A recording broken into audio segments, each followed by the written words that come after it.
Bonjour à tous, voilà, soyez bénis bien sûr. Voilà, je voulais vous partager juste une exhortation par rapport à un témoignage. Alors je sais pas si sur mes anciennes vidéos j'en avais déjà parlé, mais voilà, ça va être une exhortation courte et qui vous appelle à vous, à vous saisir, à vous saisir des promesses du Seigneur et à y entrer avec foi et ne pas être dans l'inquiétude, donc d'être dans l'inquiétude de ce jour, mais pour l'avenir aussi. Donc le thème c'est Dieu pourvoit à tout ce dont on a besoin, à ce qui nous est nécessaire. Et Dieu peut trouver bon de nous bénir au-delà, mais déjà ce qui est nécessaire. Donc je vais partir d'abord sur la base de mon témoignage, et on ira dans une lecture de la parole de Dieu. Donc il y a eu un temps, il y a quelques années de ça, où avec mon épouse, on se trouvait dans une difficulté, la difficulté financière, comme ça peut arriver, voilà, à faire des crédits maison, etc. Voilà, on a eu des soucis qui fait que pendant un moment, on a été boiteux par rapport à ça. Et donc durant ce temps-là, personnellement, je me suis repenti devant le Seigneur de n'avoir pas fait preuve de sagesse par rapport à l'argent, etc. Et c'était un vrai repenti. Et je crois que le Seigneur m'a fait grâce. Mais ma prière, c'était Seigneur, je te demande pardon parce que je n'ai pas été sage. Et aujourd'hui, voilà la situation. Seigneur, je m'en remets à ta justice. Et quand je disais Seigneur, je m'en remets à ta justice, c'est que je considérais qu'il pouvait très bien éventuellement me laisser dans cet état pour que j'apprenne à, du mal que j'avais fait. Et je considérais que Dieu pouvait me sortir aussi miraculeusement de cette situation-là. Mais quoi qu'il décidait, vraiment, j'étais repenti et je sentais que j'étais pardonné. Et ensuite, Dieu est souverain.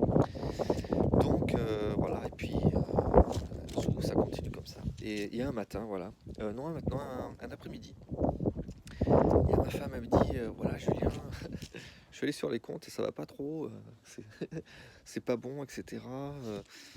Elle fait toi, vas-y, tu veux pas aller prier s'il te plaît. Donc elle m'exhortait à aller prier pour ça, pour demander à ce que Dieu intervienne, etc. Parce que on n'avait pas de solution en fin de compte. Et sur le coup, donc elle me dit ça, je réfléchis, je dis Seigneur, je vais quand même pas prier pour ça, quoi. Parce que je sais pas, pour moi personnellement, je me suis dit, c'est peut-être un peu hypocrite d'aller dans le secret de la chambre et de dire Seigneur, bénis-moi, bénis-moi. Voilà, je me sentais pas de prier pour ça en fin de compte. Donc ce que je fais, c'est que je sors dehors sur ma terrasse, que vous voyez juste en dessus. Je sors en méditant et tout. Et pendant que je regardais la nature, vous voyez, il y a des arbres, il y a tout, des forêts, je méditais. Et d'un seul coup, j'entends plein de corbeaux, mais des corbeaux de partout. Et j'avais jamais fait gaffe qu'autour de chez moi, il y avait ces oiseaux-là. Et ils croissaient, ils croissaient. Et je dis, waouh, c'est impressionnant et tout, c'est pas banal et tout. Je sais pas, ça m'a interloqué à ce moment-là. Puis je rentre chez moi. Et en rentrant chez moi, je vais dire, allez Seigneur, je vais aller prier. Je vais te prier Seigneur. Voilà, un peu d'humilité, ça fait pas de mal. Et je rentre dans ma chambre, je ferme la porte. Et voilà, je me mets en position de combat pour prier. Et je ferme les yeux, je dis, bon Seigneur, ce que je vais faire, je vais d'abord ouvrir la Bible. Je vais d'abord lire un passage pour me conditionner, pour entrer en introduction. Je prends la Bible, je l'ouvre. Et en l'ouvrant, pile poil, je tombe sur Luc 12, verset 22. Et on va le lire ensemble. Moi, je crois pas au hasard. Moi, je joue pas avec la Bible. Là. Je suis pas du style à ouvrir la Bible aux enseignants, parle-moi. Là, c'était vraiment... il n'y avait pas, il n'y avait rien, il n'y avait pas de pensée derrière. Jésus dit ensuite à ses disciples, c'est pourquoi je vous dis, ne vous inquiétez pas pour votre vie de ce que vous mangerez, ni pour votre corps, de quoi vous serez vêtus. Et là, je commençais à lire ça. Je dis, waouh, c'est extraordinaire, Seigneur. Parce qu'il faut savoir, chose que j'ai oublié de dire juste avant, c'était chaud financièrement, donc pour se nourrir, c'est clairement ça, hein, il n'y a pas d'autre mot. Et à cette époque-là, ma femme était enceinte de mes petites jumelles et on n'avait même pas de quoi acheter des vêtements de grossesse. On n'avait rien, on pouvait pas, voilà, tout simplement.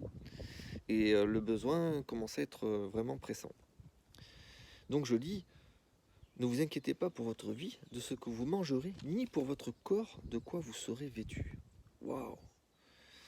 Écoutez la suite. La vie est plus que la nourriture et le corps plus que le vêtement. Considérez les corbeaux. Ils ne sèment ni ne moissonnent, ils n'ont ni cellier ni grenier, et Dieu les nourrit. Combien ne valez-vous pas plus que les oiseaux? Écoutez, moi quand j'ai lu ça, d'un seul coup, il y a la foi qui est venue. La foi est venue. Et j'ai lu ces versets, je dis Seigneur, mais ce n'est pas possible d'être aussi précis. Ce n'est pas possible.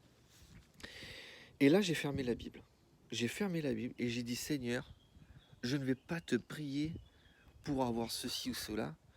Je vais juste te remercier de ce que tu pourvois à mes besoins de chaque jour et aux besoins de ma famille. Et je l'ai juste remercié. Je l'ai remercié 30 secondes. Ça ne m'a pas pris plus de temps. À cette époque, je ne sais pas exactement ce que j'ai dit, mais je vais dire Seigneur, merci. Merci de ta providence de ça chaque jour. Merci pour ta parole. Merci parce que tu pourvois à mes besoins de chaque jour et que je ne manque de rien. Et à ce moment-là, voilà, je sors de la chambre, cool, mais détendu. Et ma femme, à ce moment-là, me dit Hey Julien, je viens de recevoir un coup de fil. Je viens de recevoir un appel, et c'est une sœur de l'église qui te demande de venir aujourd'hui. Et elle dit Je pense qu'elle veut nous donner des choses, elle veut nous donner de la nourriture. Et je dis Waouh, c'est impressionnant la rapidité d'exécution. Je crois que le timing est juste miraculeux. Et sur le coup, je dis waouh, c'est impressionnant. Alors je commence à parler de ma femme, de ce que j'ai reçu. Alors, on est comme des petits fous. Et voilà que je pars. Je pars rejoindre ce couple qui est plein d'amour et de grâce. Et quand j'arrive chez eux, voilà, elle me fait descendre. Elle fait voilà, j'ai tout ça en légumes, on m'a donné tout ça. Là, il y a de la viande surgelée. Je suis reparti, j'ai rempli le frigo, j'ai rempli le congèle. Et c'était une grâce fabuleuse. Mais écoutez bien, ce n'est pas fini. Alors, j'étais là-bas, je prends tout ça, je la remercie. Elle fait Julien, tu sais quoi, là j'ai ma fille, elle vient de me donner des affaires de grossesse. Elle fait donc, si tu en as besoin, tu sais, tu peux les prendre. Franchement, j'étais bouche bée. Je me suis dit, mais ce n'est pas possible que ce soit autant précis. Déjà, la nourriture, c'était déjà bien suffisant, Seigneur, mais tu vas dans le détail. Et bien sûr, j'ai dit à la sœur, mais bien entendu, je vais le prendre. Et du coup, elle nous avait donné des vêtements de grossesse. Elle nous avait même donné un babyphone, etc. Plein de petites choses qui étaient juste extraordinaires dans ces temps un peu de disette. Et je suis sorti de là, mais depuis ce jour-là, je n'ai jamais prié pour que Dieu pourvoie à mes besoins. Nous ne faisons que le remercier, de nous bénir à chaque jour et de faire ce qu'il dit. Ne vous inquiétez pas pour votre vie de ce que vous mangerez, ni pour votre corps de quoi vous serez vêtu. Il dit clairement qu'il est notre Père et qui pourvoit nos besoins bien plus que les corbeaux. On vaut bien plus que ces oiseaux. Et j'ai trouvé ça, mais depuis ce jour-là, dans cette promesse-là en tout cas, parce qu'il faut que je saisisse d'autres promesses du Seigneur, c'est comme ça qu'on progresse. Mais là, j'ai eu une assurance qui est vraiment dans la foi en fin de compte. Voilà, Dieu m'a communiqué la foi pour cette parole-là.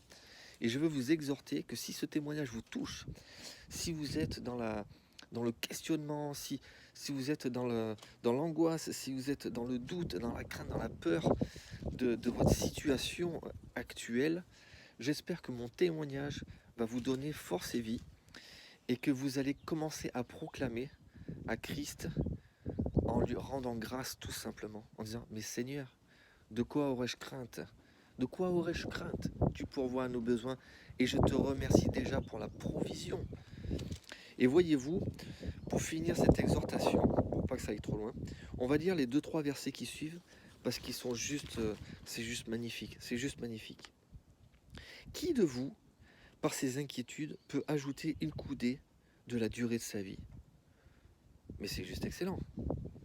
Est-ce que notre crainte et nos angoisses peut ajouter quoi que ce soit à la durée de notre vie? Non, ça reste juste de la crainte et de l'angoisse. Si donc vous ne pouvez pas, même la moindre chose, pourquoi vous inquiétez-vous du reste? Jésus est tellement sage. Considérez comment croissent les lys.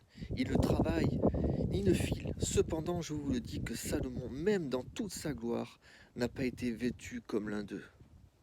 Si Dieu revêt ainsi l'herbe qui est aujourd'hui dans les champs et qui demain sera jetée au four, à combien plus forte raison ne vous vêtira-t-il pas, gens de peu de foi? Gens de peu de foi. Et avant cela, en fin de compte, je m'étais repenti, mais je n'avais pas encore saisi, je n'avais pas encore mis la foi dans ces paroles.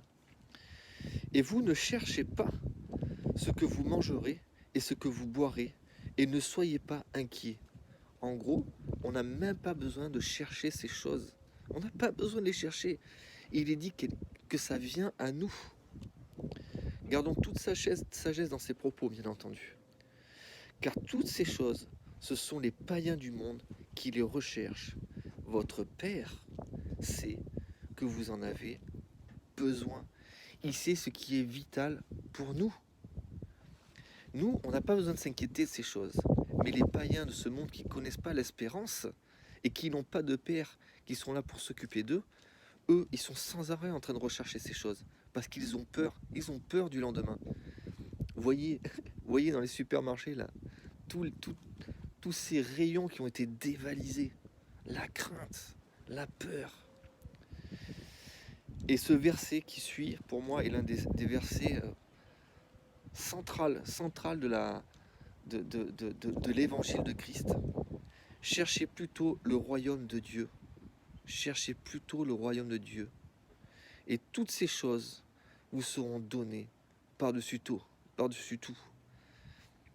Il me semble que ce verset, il est autre part qui dit « Cherchez d'abord le royaume de Dieu et sa justice. Et toutes ces choses vous seront données par-dessus. » C'est-à-dire, vu qu'aujourd'hui, vous n'avez plus crainte de ces choses et que vous êtes libérés de ces angoisses et de ces craintes, Dieu, en fait, nous donne la paix pour que l'on s'occupe de son royaume et pour que l'on recherche son royaume. C'est-à-dire que Dieu nous relâche de ces choses. Parce que si on est dans l'inquiétude et l'angoisse de se nourrir et de se vêtir, ça veut dire qu'on va réserver beaucoup de temps à ça. Donc peu de temps au royaume. Et Dieu est en train de nous dire, je vous libère de ces choses. Voilà, dans ma grâce, je vous mets la paix afin que vous vous consacrez au royaume de Dieu et à sa justice. Cherchez le royaume de Dieu, c'est-à-dire recherchez ma face, recherchez à me connaître, apprenez à me connaître et pratiquez sa justice, c'est-à-dire qu'on recherche Dieu et derrière, on met les œuvres à notre foi, on pratique sa justice selon sa parole. Voilà l'exhortation que je voulais vous faire et soyez réellement bénis dans le nom du Seigneur et que ces paroles puissent vraiment saisir votre âme, saisir votre esprit et soyez vraiment dans la paix du Seigneur. À bientôt.